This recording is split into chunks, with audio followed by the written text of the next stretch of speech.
नमस्कार दोस्तों, स्वागत है आप सभी का। बात करने वाले हैं सीटेट रिजल्ट को लेकर के। एलटी ग्रेड हिंदी विषय सामाजिक विज्ञान में नियुक्ति को लेकर के टीजीटी पीजीटी से संबंधित महत्वपूर्ण अपडेट्स यहाँ पर, जिसमें नए विज्ञापन को लेकर के भी बात करेंगे। 9,534 पदों पर भर्ती प्रक्रिया शुरू। भंवर में शिक्षक भर्तियां, फंस गया चयन। बेरोजगारी मुद्दा टॉप ट्रेंड करता रहा। ओबीसी आरक्षण बदलाव, नई भर्ती अब सीईटी से। तो प्लीज़ दोस्तों, वीडियो को लाइक ज़रूर कर दीजिएगा, शेयर कर सकते हैं, साथ में चैनल को ज़रूर सब्सक्राइब कर लेंगे। सबसे पहले यहाँ पर बात करते हैं सीटेट रिजल्ट को लेकर के। जैसा कि दोस्तों कल एक रिकॉर्डिंग के माध्यम से आप सभी को बताया गया था कि कल ही आपका रिजल्ट आ सकता था, लेकिन आया नहीं। उसके पीछे का जो रीज़न है वो समझने का प्रयास करते हैं। चूँकि जो आपत्ति ली गई थी उसमें संभवतः एक जो बोनस जो नंबर मिलना है उसको लेकर के एक आंसर कुंजी, और उसके बाद 1 से 2 दिन के बाद आपका रिजल्ट, ये प्रक्रिया आपकी संभवतः होने वाली थी। कल किस आधार पर जो आप फ़ोन किया गया था सीबीएसई ऑफिस में, किस आधार पर उनके द्वारा ये बताया जा रहा था कि नहीं कल ही रिजल्ट आ सकता है। मेरे हिसाब से दोस्तों मैंने कल भी आप सभी से कहा था कि 1 से 2 दिन का इंतज़ार आपको करना पड़ सकता है, और आज मैं फिर से कह रहा हूँ कि आपको 1 से 2 दिन का इंतज़ार करना पड़ सकता है।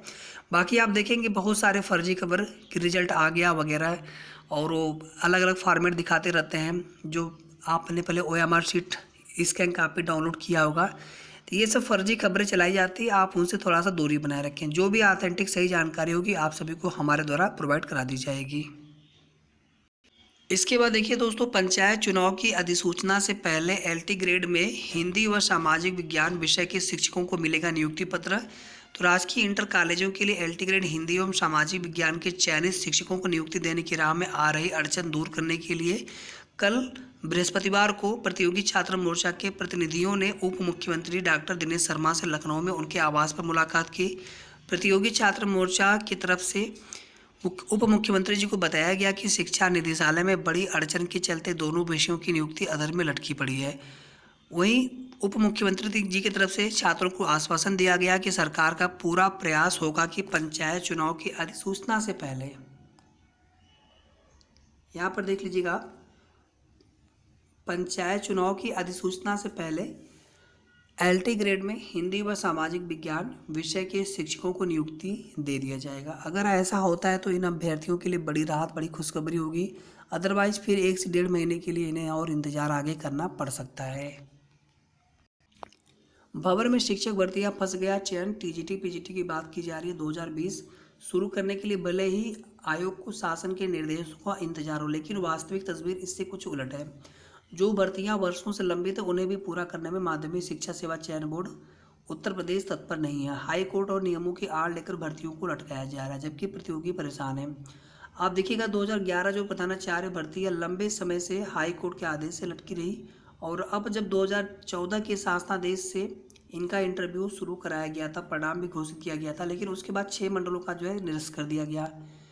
ठीक है, इसके पीछे का रीज़न क्या था कि 21 दिन की जो नोटिस है पूर्ण नहीं की गई थी। यानी कुछ न कुछ वहाँ पे चीज़ें, कुछ न कुछ वहाँ पर रीज़न आ जाते हैं। इसलिए इन मंडलों का परिणाम हाई कोर्ट के आदेश पर तैयार नहीं किया जा सकता। इन मंडलों का साक्षात्कार नए सिरे से कब शुरू होगा तय नहीं है। इसी तरह से वर्ष 2013 प्रधानाचार्य पद पर चयन का इंटरव्यू अब तक शुरू नहीं हो सका है। इसमें 642 पदों पर चयन होना है। यह हाल तब है जब चयन बोर्ड का पुनर्गठन हो चुका है 2017 में। ठीक है, तो अभ्यर्थी जो है उसकी राह देख रहे हैं। चयन बोर्ड अध्यक्ष ने बताया कि बोर्ड बैठक में इस संबंध में निर्णय लेगा। प्रधानाचार्य पदों का नया विज्ञापन ही 2020 की बात की जा रही है। साथ में नए जो संशोधित विज्ञापन है टीजीटी पीजीटी का, ये दोनों ही अभी तक जारी नहीं हो सके हैं, और फिलहाल में इनका इंतजार किया जा रहा है।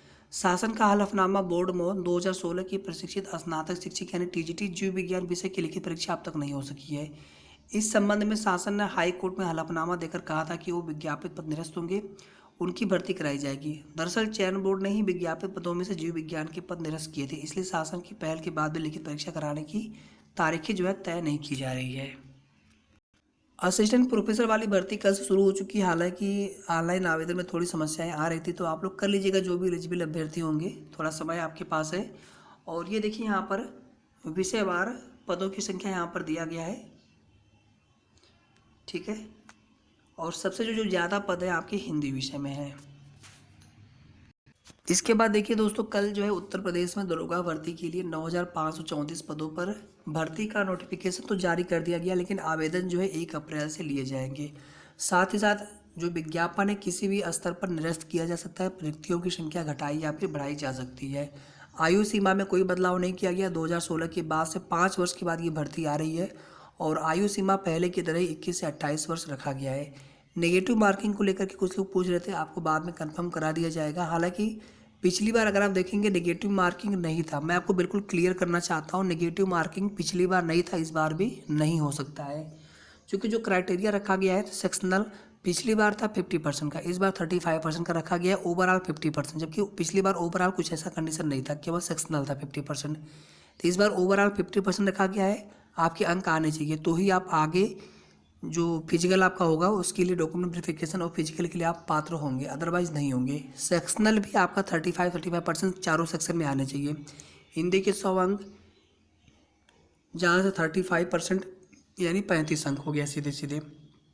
सभी में 35 अंक आने चाहिए। पिछली बार ये क्राइटेरिया 50 अंकों का था।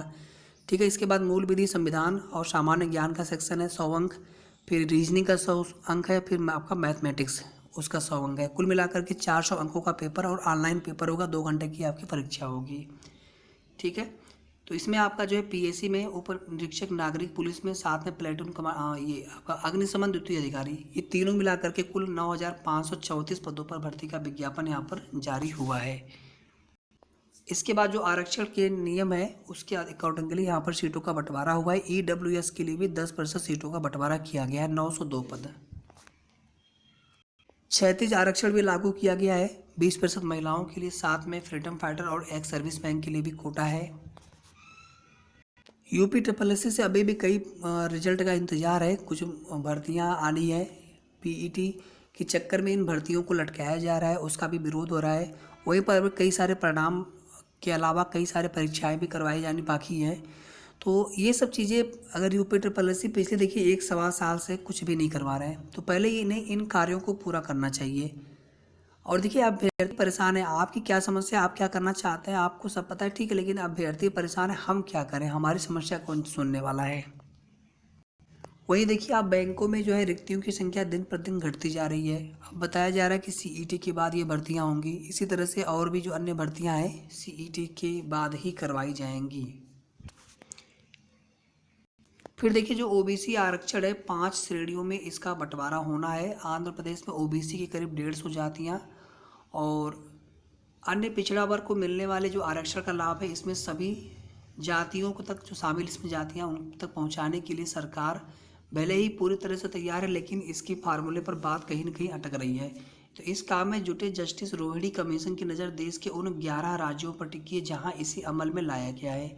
इनमें फिलहाल आंध्र प्रदेश सबसे ज़्यादा महत्वपूर्ण है, क्योंकि यहाँ पर जो आरक्षण का वर्गीकरण काफ़ी वैज्ञानिक तरीके से किया गया है और 5 श्रेणियों में इसे बांटा गया है। खास बात यह है कि रोहिणी कमीशन भी ऐसे ही फार्मूले के साथ तेज़ी से आगे बढ़ रहा है। तो कमीशन से जुड़े अधिकारियों की माने तो अभी वे किसी फार्मूले पर नहीं पहुंचे, लेकिन आंध्र प्रदेश ने इसके लिए जो पैटर्न अपनाया था कमीशन भी उसी आधार पर काम कर रहा है। इनमें उच्च शिक्षण संस्थानों में प्रवेश सहित सरकारी नौकरियों में भी ओबीसी से जुड़ी जातियों को भागीदारी का ब्यौरा जुटाया गया है। परेशानी यह है कि आंध्र प्रदेश में लगभग 150 ओबीसी जातियाँ, जबकि राष्ट्रीय स्तर पर ओबीसी की करीब 2600 जातियाँ हैं। ठीक है, तो किसी राज्य में कुछ होंगी, किसी राज्य में कुछ होंगी, ये पूरे देश के मिलाकर के जितने भी प्रकार की ओबीसी जातियाँ सभी को मिलाया गया है। तो 2600 फिलहाल ओबीसी को मिलने वाला आरक्षण करीब 600 जातियों में ही बढ़ जाता है। इनमें भी करीब 100 जातियाँ तो ऐसी हैं जिनकी आरक्षण में हिस्सेदारी आधी से ज़्यादा रहती है। वही करीब 1000 से ज़्यादा ऐसी ओबीसी जातियाँ भी हैं जिन्हें अब तक आरक्षण का कोई लाभ नहीं मिला है। तो सभी तक यह लाभ मिले इसके लिए यहाँ पर प्रयास किया जा रहा है। विभिन्न भर्तियों में रोजगार को लेकर के, विज्ञापन को लेकर के आप सभी जानते हैं कि लगातार जो है ट्विटर अभियान कल भी चलाया गया था, मोदी जात दो, मोदी रोजगार दो। ये देखिए यहाँ पर 6.3 मिलियन तक पहुँच गया था, यानी 63 लाख तक। लेकिन यहाँ पर आप 38 लाख यहाँ पर देख पा रहे होंगे, लगभग 39 लाख। यहाँ पर देखिए लगभग 46.5 लाख, ये मिलियन में आपका है, तो लगभग 46.5 लाख हो गया। जबकि दोस्तों मैंने कल एक बार देखा था लगभग 6.3 मिलियन हो गया था। ये आप देख पा रहे होंगे, बिल्कुल टॉप 1 पे ट्रेंड कर रहा था पूरे, मतलब कह सकते हैं ऑल इंडिया। इसके बाद बहुत सारे ट्वीट्स डिलीट करने की भी शिकायत आई थी, तो मोदी जी, हम अपने आदरणीय प्रधानमंत्री जी से निवेदन करते हैं कि रिक्तियों की संख्या को बढ़ाया जाए, समय पर भर्तियां हो, भर्तियों का विज्ञापन जारी हो, ना कि ट्वीट डिलीट किए जाए। निजीकरण की आड़ में आप जो है बेरोजगारी को मत बढ़ाइए। और बड़ी उम्मीदें आपसे हैं देश की अर्थव्यवस्था की रफ्तार बढ़ाने के लिए। जो पुराने सिस्टम उनमें सुधार भी किए जा सकते हैं। रिक्तियों की संख्या ही समाप्त कर देने से या सिस्टम को ही उखाड़ देने से कुछ होने वाला नहीं है। बाकी भैया देखते हैं आगे क्या होता है। छात्रों का विरोध जारी है। एसएससी सीजीएल 2019 की टीयर 2 परिणाम में विसंगति को लेकर छात्रों ने चलाया महाअभियान। ट्विटर पर टॉप ट्रेंड करता रहा छात्रों का मुद्दा।